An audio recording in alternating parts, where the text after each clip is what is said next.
Welcome to the Unscripted Pharmacist podcast.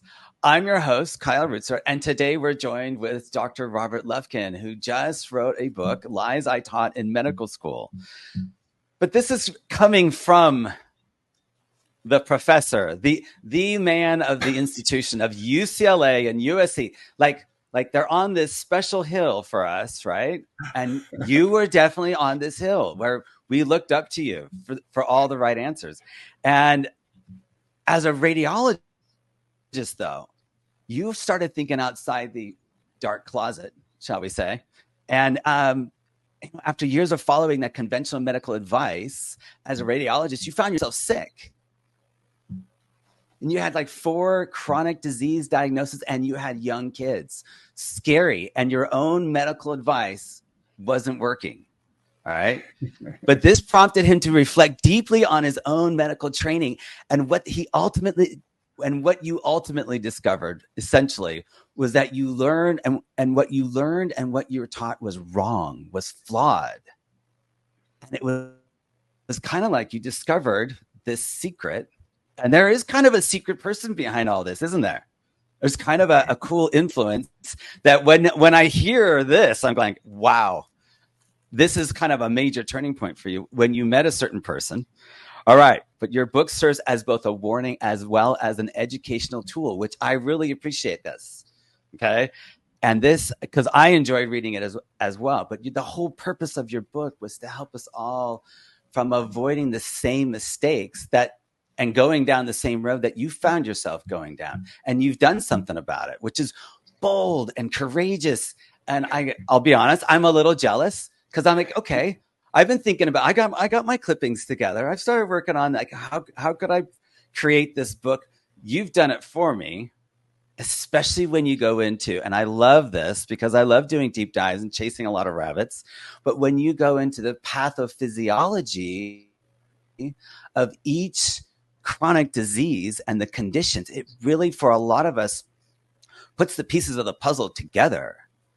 And when you find that out, you have this huge aha moment and you feel everything starts making sense. All the connections start. And your book is kind of that culmination of all those connections, isn't it? So anyways, Robert, welcome to the show. I'm so excited to be talking to you. As you can tell, you are up there for me because you are like, I look up to people like you, and meeting someone like this is really cool because it's like, well, you're very kind, Kyle. Thank you for the kind remarks. And I'm a fan of your program, and it's really an honor and a pleasure to be here with you today. So I'm excited about this. This is going to be fun. Cool. So tell me, man, you've obviously thought about what the response would be to those people that you've taught. And they're probably looking at you going, what are you talking about? You taught us all this, and now you're telling us something different. And this book kind of answers, what is it that's so different? And because people are going to come to you and say, hey, you taught me wrong? What? Like, I want a refund, right? And you can answer and go, hey, no, listen, I was wrong. So tell me, how many people have come back to you and how many people have you been able to influence with this book?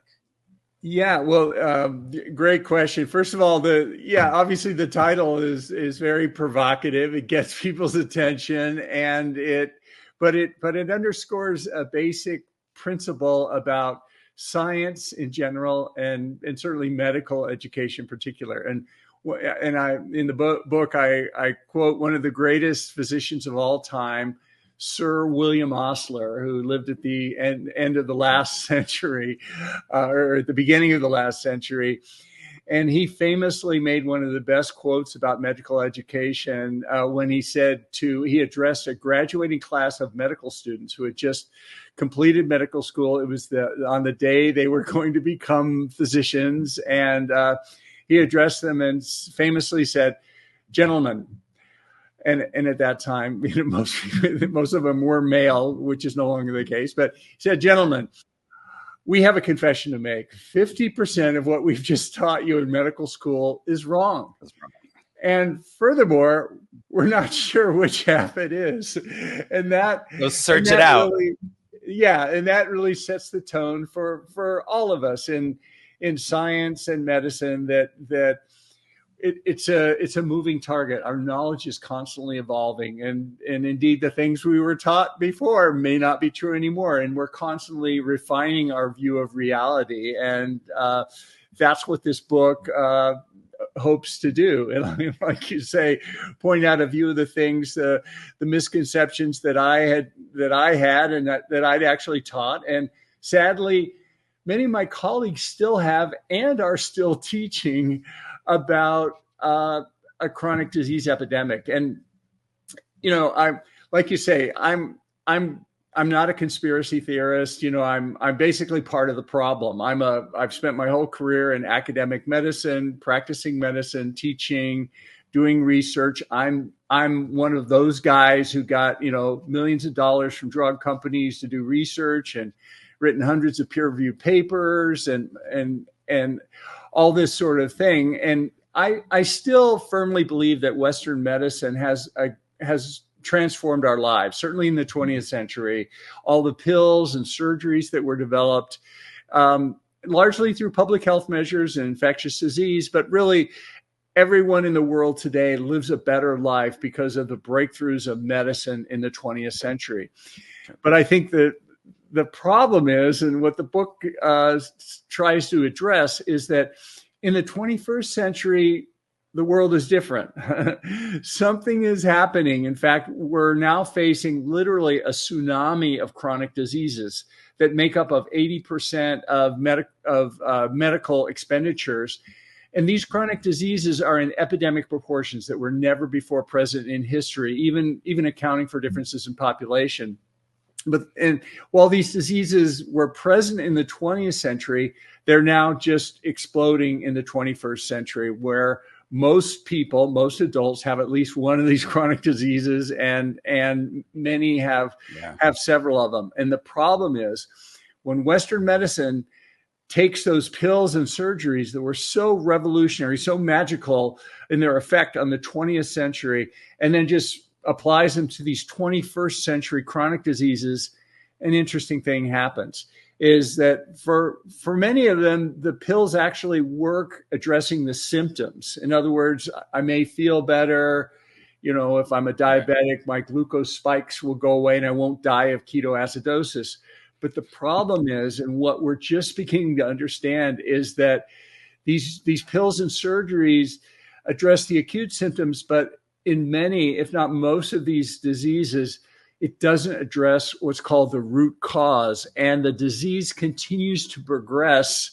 And by muting or blocking the symptoms, making the symptoms go away, it's almost even worse, because then we don't worry about it anymore, but the disease is still progressing. And that's the challenge. And that's what happened to me. And like you mentioned, I went back to the research and the books, and, on the shoulders of many giants, I learned kind of the revolution that's been going on, and that there's a way to address these chronic diseases. And it's really not with pills or surgery.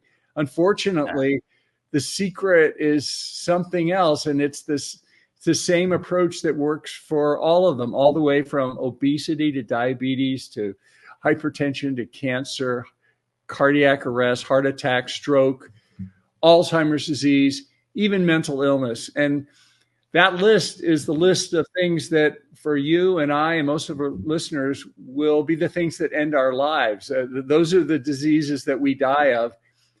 And the interesting thing is, when we push back those diseases using some of the transformative things that I talk about in the book, we actually improve our lifespan, and we start living longer, healthier lives. And that's what I'm excited about. And I want to communicate the message to as many people as I can, so they don't make the same mistakes that I did.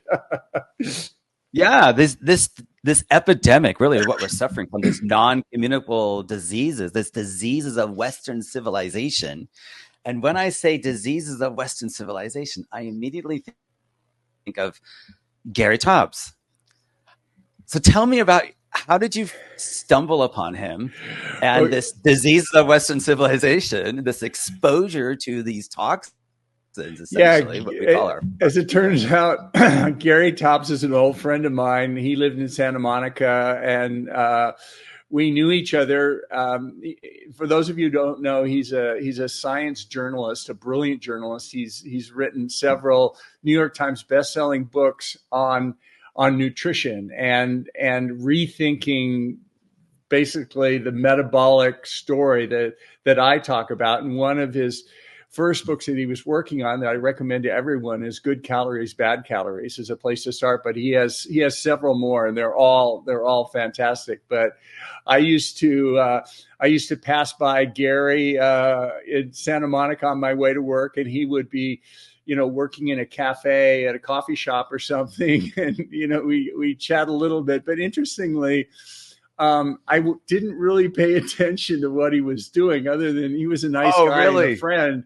So it's not like we hammered out concepts on this. His work predated my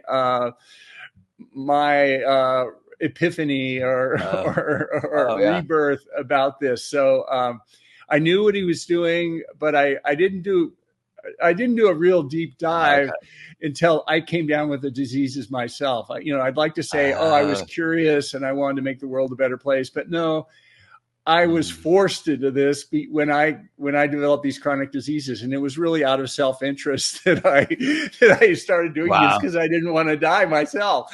But, right. You were scared to death. Exactly. It got me to the same place. So hopefully I can now amplify Gary's message and many other people in this space, what a strange coincidence, right? Isn't that a weird, such a weird coincidence? Hey, two people writing books just kind of pass by each other, just off by several years. But that's so cool, because I know Gary has just a tremendous influence. I mean, man, the swath that you think about it. And you as well. This is kind of something that you felt like you probably needed to do. What was the inspiration of really for the book? You mean? Yeah. Getting it written.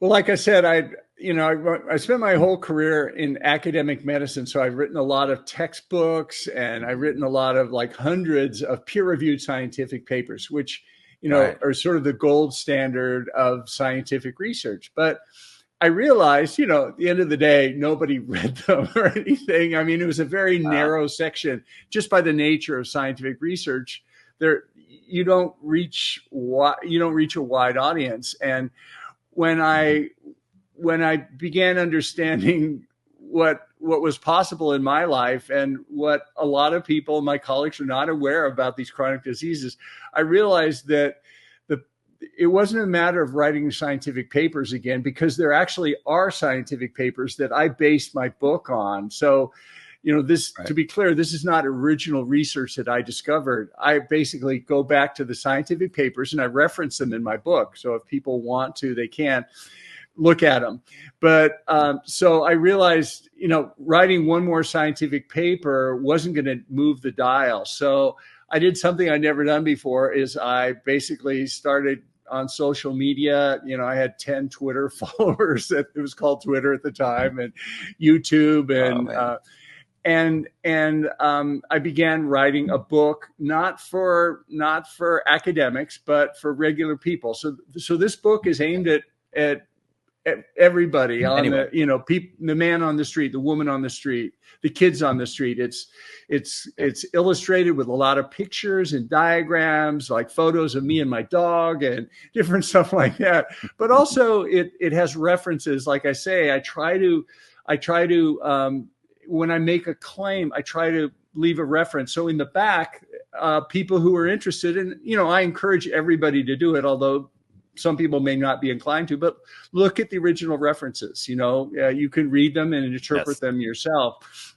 But it also, several people have said this book is great because they can take it and they read it, they like it, then they can hand it to their doctor. And because the references are in there, the doctor is not going to say, well, Rob Lufkin says this or Dr. Lufkin says this. Well, that doesn't mean anything. Expert opinion is the lowest level of scientific evidence. And, whether my mom says it or Dr. Lufkin says it or any other expert, we should discount those opinions in favor of peer-reviewed scientific research. And that's what I try to include in the book. And I encourage everyone to do that. And I continually question my own beliefs, and constantly look to refine my view of reality with these ideas as well. Right. The last thing you want some patient to tell you is, I believe you. I don't want you to believe me. Please don't challenge everything. Go ahead, look it up. Please. I want you to see it. I want you to lay eyes on it. Let's go through it. Let's talk about it. But you're right. The data's there. The study, the mechanisms, the proof of the mechanism, all of essentially the root cause of chronic disease. I guess it's somewhat debatable. Some people say it's the muscle. Some people it starts with the fat cell. What's your origin story of the metabolic syndrome and this mitochondrial focused, cellular biology, the concept of life? I think you gotta go into it a little bit about mitochondrial toxins. Yeah, the book talks a lot about metabolism, and I believe metabolic dysfunction is at the root cause of all these chronic diseases, if not the root cause, but certainly a root cause. And this manifests as things like chronic inflammation, insulin resistance, and oxidation. We talk about how all those things manifest from metabolic disease and contribute to these chronic diseases. We dive into it deeply with things like mTOR as a metabolic switch, and we even talk about certain drugs like rapamycin, which can improve our metabolic health and even increase our longevity, at least in the animal model. It's the most powerful pharmaceutical intervention across any animal species that's been tried on, has shown significant lifespan improvement beyond all others. And even humans are beginning to take it off label for its FDA approved drug. It's very safe, but it requires a prescription. But we talk about that, but metabolism is really key. It's the driver for these diseases, and we talk about mechanisms on how that can be. I mean, diabetes at its very root is a metabolic disease, with insulin resistance, and that drives all the other diseases in this. You don't have to be diabetic to get Alzheimer's disease, but they're certainly related. This metabolic dysfunction underlying all of them, and most adults, it's been some papers show up to 90% of adults have at least one metabolic marker of dysfunction. And this metabolic dysfunction then will manifest as one or more of these chronic diseases. In other words, it's not necessarily a progression where you get fat, then you get diabetes, then you get a heart attack, and then you die. Some people are not fat and they don't get diabetes, but they get Alzheimer's disease. Other people, may get cancer. Other people may get mental illness. But what I propose in the book and when we talk about, and I think the evidence is really strong, it's the metabolic dysfunction underlying all of these basically increases our risk for these diseases. And then based on our genetics and other factors, it may manifest, appear as cancer, or it may appear as diabetes, or it may appear as Alzheimer's disease. But I suggest that the root cause, and arguably the way to treat it in some cases, I'm not suggesting we replace Western medicine or that anybody discontinue their drugs, although I was able to discontinue the drugs as I was put on for my 4 diseases by using this plan. That should only be done in cooperation with a physician, certainly any prescribed medicines. But the interesting thing is it's possible to do this. Sure. The other the other wake up call for me was that these chronic diseases don't appear. Western medicine, we have certain criteria for each of these diseases, and it's, for diabetes, if you're, a blood marker called hemoglobin A1C is beyond a certain point, your diagnosis is diabetic. But when it's a little bit lower, you're not. And I used to think, as many people still do, that I get the disease when the doctor diagnoses it, when they say, oh, you've got Alzheimer's, or, oh, you've got cancer or something. But what real wake up for me is, what I now understand to be true, is that these chronic diseases, literally all of them that I mentioned, manifest and begin years to decades before the doctor diagnoses them. Right. And if we wait until the doctor says, oh, you've got cancer, or, oh, you've got heart disease, having a heart attack, we've missed an opportunity for prevention. And the techniques that I talk about, lifestyle, is what we can do even before we get these diseases. And I believe, and there's evidence to show, we can decrease our chance of getting these chronic diseases or delay them down the line by adopting a healthy, metabolically healthy lifestyle before the doctor diagnoses any of these diseases, while we're young, while we're 25 or 30, indeed your whole life. These are not things to do necessarily when you're diagnosed with Alzheimer's, suddenly start, although you can do it, and it works for certain things. But I'm encouraging everyone to adopt this healthy, metabolically healthy lifestyle, whether you have any disease or not, because that's when it's most powerful. So what would you recommend as preventative measures for your Joe Blow, and say, hey, I need to get my annual checkup, but we're going to change this up a little bit. What are you looking for? Like, you and I, we love certain types of labs, right? And we know what they mean.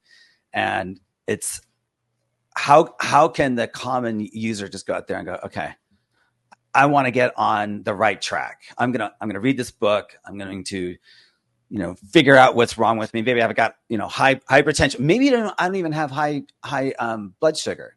I don't even think that's even relevant, right? But I got high blood pressure, or when I have high blood sugar or not. I have high triglycerides. I have a low HDL, and I've got all this weight in the center section. My waist size is continually. I'm having to expand and get more belt holes, right? Because I'm expanding beyond my borders here. And like, what would you suggest as, because I love numbers, because I love to show change. So baseline, what would you recommend as a baseline approach to, hey, I want to get on this kick. I'm going to go meet with my doctor. We're going to talk about exercise. We're going to talk about labs, and I want to do this in a safe way. What would you suggest? Yeah. Well, that's a great question. But before I go into that, let me say one other way my thinking has changed. There are these lab markers, as you say, they indicate when we have a disease, when they pass a certain threshold. And before that threshold, we don't have the disease, according to Western medicine. Either either you have diabetes or you don't. Right. And I used to think of diabetes like I thought of most of the diseases. You either have it or you don't, and based on genetics, lifestyle and stuff, some people get it, some people don't.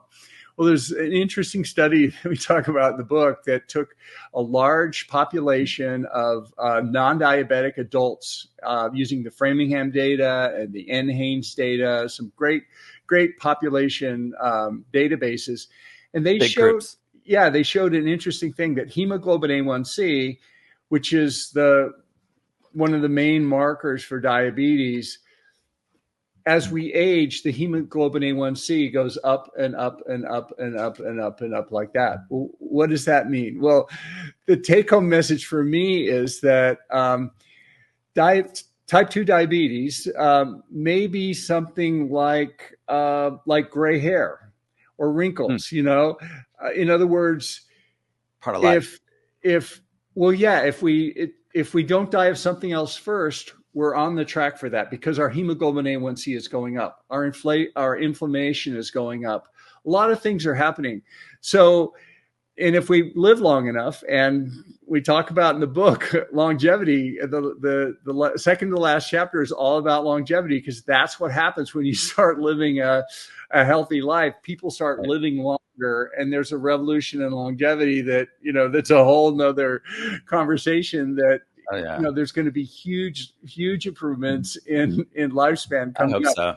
But the point is, even though I'm not diabetic now, or I don't have Alzheimer's now, or I don't have, you name it, of these chronic diseases, it's best if I assume that I'm on the path for them, and I should begin to do this healthy lifestyle right away, and even if all my labs it's not this I caught this disease. It's not I caught this. No, I've been progressing and moving in this slow, infinitely like nonsensical direction towards this disease, that if you think about the intervention that fixes that is 30 minutes a day, changing how you're eating, right? Yeah. Like it's a small intervention. And people tiny, feel better too. It's not just delaying chronic disease. I mean, I feel much better than I do. I don't have brain fog, all these other things. But yeah, the point is, and we talk about this in the longevity chapter, when people die, what determines their longevity? Eventually we all die, right? So we die of something, but people think of longevity and aging as just wearing out. Eventually we wear out, like my shirt wears out, my shoes wear out, my car wears out, everything wears out, right? We wear out. Well, living organisms don't work that way. And they're, our germline cells, sperm and eggs don't wear out at all. They're immortal. And there's even immortal species of animals, like the immortal jellyfish we talk about in the book. So it's not that we wear out. Instead, we die of one of those chronic diseases that I just mentioned, and the ones that are exploding now.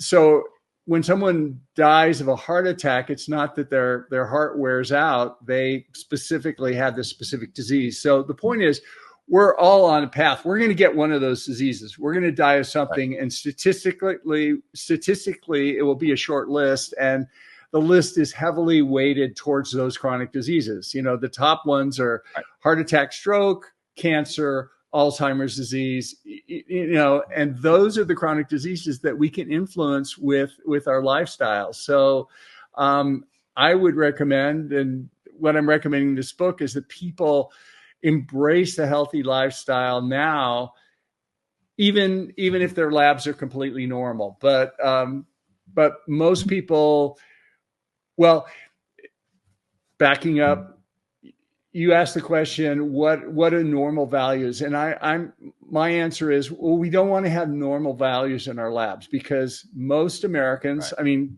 you go down the list, 50% of Americans have high blood pressure, hypertension. Most Americans are either overweight or obese, pre-diabetes, diabetes. So we don't want to be normal. And the values that our physicians have based on labs are oftentimes usually normal values. You're above that, you're below that. Instead, what I propose are optimal values, ideal values we should shoot for. So, instead of a fasting insulin of less than 20 is normal, that's not good. It should be less than 5, I believe, but those lab markers that they're commonly putting in the brackets, this is your range. I mean, that's based on the population that they're testing. And so these numbers, as you know, because you taught in medical school too, these numbers have gone up. Like what's a normal, liver function test, right? As well as what's a normal triglyceride level, right? You and I have different numbers. We're like, what's optimal? Hey, man, I want to get my HDL, my good cholesterol, as you want to call it, as high as possible. How am I going to do that? Right? Yeah, and the levels in the healthcare system for like diabetes, hemoglobin A1C 6.5. Above that, you can you then classify the patient as a diabetic. You can start billing for diabetic charges. You can start prescribing things. Below that, it's not. But if you have, if you have 6.4, you're still normal. You're actually pre-diabetic, but let's leave that for now. Right. But you wouldn't be called a diabetic, but you don't want to be there. You want to be way lower. You want to be down by 5 if you can, Right. It's like you're pregnant, right? You're pregnant. Something's going to happen 9 months from now. Okay. You're 6.4. Like, what direction? Like, why do we get so stuck on these numbers and these diagnoses? I've gotten in major fights with people to say, hey, it's just a number on a line. Where are you on that line? Let's push you way over here on this line, right? Let's stay away from that. But it's also now that we have more information with this new technology, with the CGM, continuous glucose monitoring, it's like, wait a minute, an average isn't telling me much anymore. I want to know, what is your time in range? How much are you varying, right? We talked about mental illness and Alzheimer's disease and these massive fluctuations in blood glucose, right? And creating these mood disorders and mental illness. Can you imagine if the world could embrace that? Is that the reason that they're feeling the way they're feeling is because of the roller coaster ride they're on? Absolutely. And you mentioned one thing I just want to shout out. For the first time in history, CGMs, continuous glucose monitors, are available in the United States as of a couple of weeks ago, over the counter without a doctor's prescription. So you don't need to go to your doctor anymore to get them, because a lot of doctors would refuse to prescribe them. They, for all sorts of reasons. You're not diabetic. Exactly. And so 2 companies, one is Abbott and the other's Dexcom. They're the leading manufacturers of them, but they have these consumer versions. You can go to their website, Stelo, Stelo, or Lingo, Lingo. I'm wearing both of them now. And you can just order them. Yeah. Cool. I'm comparing them, but you can just order them, and it's like an engine gauge on your metabolism. You can see what foods spike your glucose. And to be clear, glucose spikes are not, they're things to be avoided, ideally, to be metabolically healthy. So, but it's not just foods that spike your glucose. You can have an argument with your coworker, that could spike your glucose. Other factors can do it too. So it's a great insight, that. But I love what you said about. Go ahead. I had a patient with a bad dream and it just spiked her. I'm like, what were you doing? And she's like, it was up for like 4 hours in the middle of the night. I'm like, what happened last night? And she's like, I had a dream of someone stabbing me, and I was running the whole night, trying to run away from someone. She's like, what I watch before I go to bed really affects my blood sugar throughout the evening. I'm like, oh my gosh. But it's cool when you can correlate your lifestyle with something that's measurable and something that you can learn from. Because you're obviously learning like crazy, because this must be the real game changer for you, because it was for me. I love them. And I wanted to reach back to a comment you made about mental health and anxiety, and one of the chapters in the book is about mental illness. And there's been, you may have had on your program, there's been a revolution in our understanding of psychiatric disease, things like schizophrenia and manic depressive disorder. And shout out to Chris Palmer and Georgia Eade, who both written great books on this. But they basically they did a fascinating thing. Chris works at Harvard Hospitals in McLean. He's a psychiatrist. He deals with institutionalized people with severe mental illness. And he noticed, and other people have noticed too, that epilepsy, the drugs for epilepsy overlap with the drugs for schizophrenia and mental illness. Some of the same ones work. And then it was noticed that epilepsy responds to metabolic treatments. In other words, a metabolically healthy lifestyle can reduce epilepsy or reduce seizures. It's one of the earliest treatments for seizures is to go into ketosis, and that works. So they raised both of them, and now this has been repeated at Stanford independently, and many hospitals now are doing this. But they began taking their patients and putting them on a metabolically healthy diet, just like we talk about in the book, a metabolically healthy lifestyle, but specifically with diet, and put them into something called ketosis, which is a healthy metabolic state. And what they noticed was that, and Chris, they both talk about it in their books, but I was talking to Chris about it, and it works for some patients, not all patients by any means, but some patients, it's revolutionary. In other words, one patient went off all psychiatric medicines and returned home to his family, got a job, and returned to society just by doing these metabolic interventions with nutrition. And I always tell the story. I ask Chris, I say, well, Chris, that's wonderful, but how do you know it's the diet? How do you know it's the ketosis, the metabolically healthy diet? I mean, maybe it's something else going on you don't know. He says, well, one of my patients, Bill, who has schizoaffective disorder, which schizophrenia, as your audience may know, is a psychiatric condition that's characterized by voices. You hear voices talking to you, and that's unlike almost any other disease. But he basically got out of the hospital, got off all psychiatric medicines, went home to his family, got a job. And I said, Chris, but how do you know it's the ketosis? He says, well, it's easy.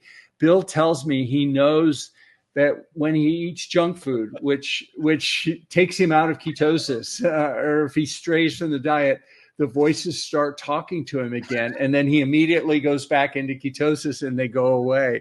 So, where are those voices when he's making those choices? Like, okay, put it back. Yeah, exactly. But to your point, it raises a great question. I mean, most of us, thankfully, don't have clinically diagnosed psychiatric conditions. We don't have that severe mental illness. But I would submit that all of us, I certainly do, deal with the stress, the anxiety, the pressure of dealing with my spouse, my kids, my coworkers, my boss, my employees, that we go up and down with anger and stress and frustration. And you can't help but wonder if this junk food, which is driving a metabolically unhealthy lifestyle, if switching to a metabolically healthy life wouldn't, for some of us, make our own mental health much better. If junk food can make these people crazy at Harvard, what's it doing to our kids? And everybody who's basically everybody's eating junk food all the time today, in today's world. Right. Can we bring these peaks down? Can we bring all of these peaks so that they're like, really, the human body is probably never really designed to see this much sugar. Yeah. This is crazy. Like, we've never dealt with this before. This is insane. Of course we're going to have problems. We've never seen this before. But what's interesting is that your healthy lifestyle that you're talking about, not only, it changes everything. It changes the fueling, I think, is step one, as you feel energized and you start moving. And movement is that really important medicine, which always improves insulin sensitivity, and glucose never becomes a problem. You don't spike. You don't have these huge fluctuations. So it's exercise. Of course, the muscles are feeding the brain this wonderful, basically lovely soup for it, BDNF and myokines, right? And it's helping you control your fluctuations and your mood disorder. So movement helps with the brain. Movement is going to help with your thoughts. For me, it was like healthy body, healthy mind. Why does all of this seem to be connected to each other? These aren't just subspecialties of mental illness and cardiovascular. Like, everything is linked through my lifestyle, but it feeds onto better and more goodness through, I think, keeping carbohydrates under control, keeping glucose under control, keeping our insulin in a very, like you said, very low, less than 5. Yeah. Yeah, absolutely. I think all those things play. I mean, and with the dietary things, I think glucose control, carbohydrate control is fundamental. So I Right. eliminate those, but also seed oils I think are underappreciated, which are Mm-hmm. industrial oils. They can also drive insulin resistance and inflammation, and they're particularly hard because they're in all salad dressings, a lot of hummus, and all fried Yeah. food essentially for the most part is in seed oils. And so it's challenging to get those out of our lives, but those are important as well. Yeah. I think people just, hey guys, hang on. Hang on. It's going to get easier to do this diet as we have more consumer demand for the right foods and more of us are able to change our lifestyle. It'll become easier to do this because otherwise it's pretty difficult, isn't it? It's because you're just bombarded with this garbage. Yeah, I mean it's in everything we eat. Basically, the supermarkets are full of junk food. Most of the stuff we're served is junk food, and then on top of it, we get conflicting opinions from medical experts. We have institutions like the American Heart Association that says seed oils are healthy. It's ignoring the fact that the American Heart Association was essentially funded by a multi-million-dollar grant from Procter and Gamble decades ago, and Procter and Gamble is the maker of the original seed oil product called Crisco, which was originally a lubricant for German submarines, but they repurposed it as a food, and now Crisco, canola oil, corn oil, all those oils are everywhere. But we get information from supposedly trusted sources that, in my opinion, is not true and harmful. Yeah. And I think in order for people to get the right information, almost kind of have to ignore the advice of their physician. I know that's probably controversial to you. What would you tell a future physician today? Well, I think the key thing is to be aware of these chronic diseases and their basis in metabolism. Modern medicine is siloed. In other words, one way you can get expertise in very narrow areas, which is necessary to operate at a high level, is to have specialists. Have neurosurgeons, you have endocrinologists, you have obstetricians, but they can sometimes miss the big picture. And this is a big picture story. I mean, one thing we're doing on a bright note as far as doing that, we've gotten a charity that has agreed to distribute our book to all medical schools in the United States, and we may expand it nationally and hopefully get all medical students a copy at no cost. Yes. The publisher's waiving the fees, and I'm contributing the royalties back to the charity. So hopefully we can, get at least put it on people's radar that this is important and that they need to study it. Required reading freshman year. This is your intro class right here. I love it. That is so comforting to hear. That is fantastic. See, you're making a huge difference. That's talk about an influence. Be able to influence the physicians that are looking at, and maybe they're going to find root cause. And you're right. If they look at all these diseases that they're learning about from a metabolic standpoint, wow, what an advantage. Okay, that's fantastic. Okay, hey, I know you want to tell us about you want to offer us a free chapter of your book. So is that still on the table? Can we still do that? Sure, absolutely. Yeah, if people, if you don't want to go out and buy the book or get it from your library and without trying it, you can go to my website and download a free chapter. But the first chapter, you can read it, see if the style resonates with you, makes sense. And it's both a PDF and an audio version, depending on how you like to consume your media. But just go to my website, which is robertlufkinmd.com. And you can download it there. And I'm active on social media. Please say hi. I'd like to hear from you. Yes. No, you're very active on LinkedIn. I love your stuff on LinkedIn. It's excellent. It's to the point. They're typically pretty cool memes that are pretty funny. Oftentimes making fun of yourself and your own profession, as I would. But no, I really appreciate what you're doing. You're making a huge impact. Thank you for being on my show. And I really, really appreciate what you're doing. You're making a difference. Thank you. Oh, thanks so much, Kyle. I appreciate our conversation. It was a lot of fun, and I appreciate also thanks for the work you're doing. It's great. Cool. Well, all right. Well, that's a wrap. Thank you. Have a great day, guys.